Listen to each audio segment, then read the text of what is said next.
अच्छा, कभी ये सोचा है कि चैंपियन असील आखिर बनते कैसे हैं? क्या ये सिर्फ किस्मत का खेल है? नहीं, बिल्कुल नहीं। असील नवाबी गाइड बताती है कि इसके पीछे कुछ खास राज हैं। तो आज हम उन्हीं राजों से पर्दा उठाएंगे और ये समझने की कोशिश करेंगे कि एक बेहतरीन नस्ल की बुनियाद आखिर रखी कैसे जाती है। तो सबसे पहली और अहम बात ये जहन में बिठा लें, चैंपियन नस्लें मंसूबा बंदी से पैदा होती हैं। इसका सीधा सीधा मतलब ये है कि कामयाबी कोई तुक्का नहीं है, ये एक पूरा सोचा समझा मेहनत वाला अमल है।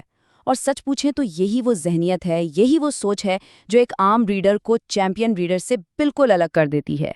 तो ठीक है, ये सफ़र शुरू कहाँ से होता है? इसकी बुनियाद से, यानी वालिदैन के इंतखाब से। ये सबसे पहला और सच कहें तो सबसे अहम कदम है। चले देखते हैं कि ये मजबूत बुनियाद रखी कैसे जाती है। देखें, इस एक नुक्ते को तो कभी भी नज़रअंदाज नहीं करना है। जो जीनियाती बुनियाद है ना, वो बिल्कुल एक इमारत की फाउंडेशन की तरह है। अब खुद सोचें, अगर बुनियाद ही कमज़ोर हो, टेढ़ी हो, तो क्या इस पर एक मजबूत इमारत खड़ी हो सकती है? कभी नहीं। नस्ल की इमारत भी ऐसी ही है। सब कुछ यहीं से शुरू होता है। तो सवाल ये है कि एक मिसाली ब्रीडर आखिर दिखता कैसा है, उसकी पहचान क्या है? चलें कुछ अहम निशानियों पर नजर डालते हैं।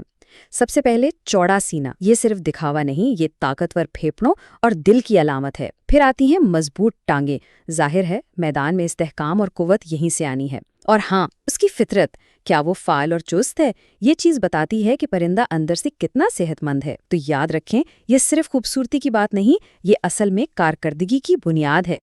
और ये तस्वीर सब कुछ साफ साफ बता रही है। एक तरफ देखें, सेहतमंद मजबूत वालिदैन का नतीजा, एक जानदार ताकतवर चूजा, और दूसरी तरफ कमज़ोर वालिदैन का नतीजा, जाहिर है कमज़ोर नस्ल है। इंतखाब बिल्कुल वाज़ेह है, और ये ऐसा इंतखाब है जिसका असर आने वाले नस्लों तक रहता है। अच्छा जी, तो बेहतरीन वालिदैन तो मुंतखब हो गए, समझे आधा काम तो यहीं पर हो गया। लेकिन अब अगला मरहला है उन्हें ब्रीडिंग के लिए तैयार करने का। और यहाँ पर दो चीज़ें सबसे ज़्यादा अहम हैं, सही वक्त और सही ग़िज़ाइयत। तो पहले बात करते हैं वक्त की। इसकी क्या अहमियत है? देखें, ब्रीडिंग के लिए जो बेहतरीन उम्र है ना, वो है 8 से 24 महीने। क्यों? क्योंकि इससे कम उम्र में परिंदे पूरी तरह पुख्ता ही नहीं होते, और इस उम्र के बाद उनकी ज़रखेज़ी यानी फर्टिलिटी कम होने लगती है। तो ये वो गोल्डन विंडो है, वो बेहतरीन वक्त है जब उनकी तौलीदी सेहत बिल्कुल अपने उरूज पर होती है। लेकिन सिर्फ सही उम्र का होना ही काफ़ी नहीं है।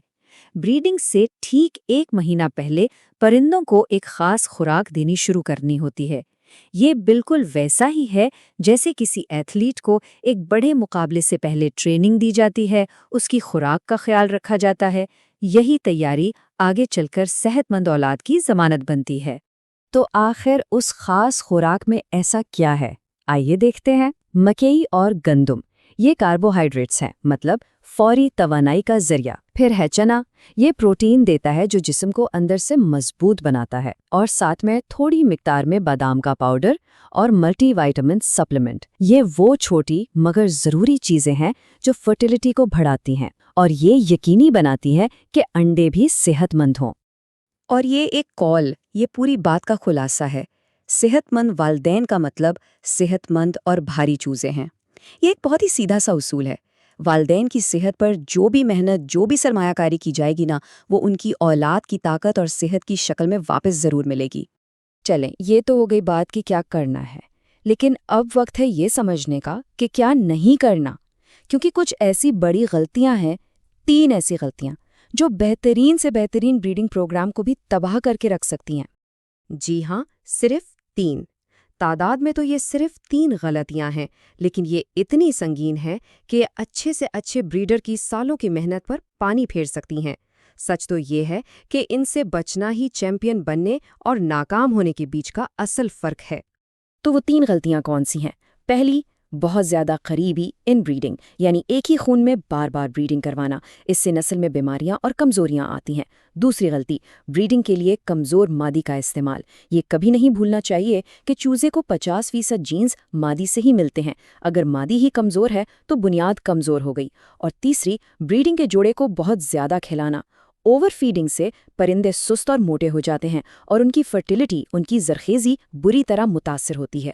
تو آخر میں ساری بات آ کر ایک ہی لفظ پر ٹھہرتی ہے، توازن، یعنی بیلنس۔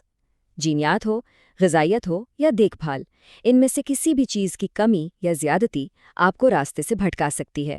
چیمپئن بریڈنگ دراصل ایک فن ہے، اور اس فن کا نام ہی توازن ہے۔ تو ان سب باتوں کا حاصل کلام کیا ہے؟ ہم نے کیا سیکھا؟ چلے ان تمام نقاط کو ایک ساتھ جوڑتے ہیں اور دیکھتے ہیں کہ چیمپئن پیدا کرنے کا ایکشن پلان آخر ہے کیا؟ تو ایک بات ہمیشہ یاد رکھنی ہے، چیمپئن بریڈنگ صرف دو پرندوں کو آپس میں ملانے کا نام بالکل نہیں ہے۔ یہ ایک پورا سسٹم ہے، ایک نظام ہے، جس میں محتاط منصوبہ بندی بھی ہے، بہترین انتخاب بھی ہے، متوازن غذائیت بھی، اور سب سے بڑھ کر غلطیوں سے بچنے کا پکا عزم بھی۔ اور اس نظام کا ہر ایک حصہ کامیابی کے لیے بے حد ضروری ہے۔ اور جاتے جاتے ایک آخری سوال، جینیات اور غذائیت، یہ دونوں مل کر ایک مضبوط جسم تو بنا سکتے ہیں، اس میں کوئی شک نہیں، لیکن ایک چیمپئن کا دل، وہ کہاں سے آتا ہے؟ وہ لڑنے کا جذبہ، وہ جیتنے کی لگن، یہ وہ راز ہے جو شاید کسی کتاب میں نہیں ملتا۔ اور سچ پوچھیں تو یہی چیز بریڈنگ کے اس فن کو سب سے زیادہ دلچسپ بناتی ہے۔